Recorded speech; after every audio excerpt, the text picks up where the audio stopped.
दुःखहरे देवी महालक्ष्मी नमोस्तुते।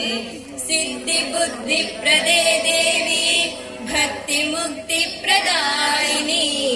मंत्रमूर्ते सदा देवी महालक्ष्मी नमोस्तुते।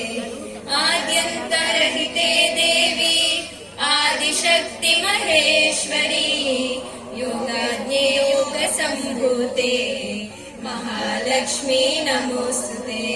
स्थूल सूक्ष्म महारौद्रे महाशक्ति महोदरे महापापहरे देवी महालक्ष्मी नमोस्तुते। पद्मासनस्थिते देवी परब्रह्मस्वरूपिणी परमेशी जगन्माता महालक्ष्मी नमोस्तुते।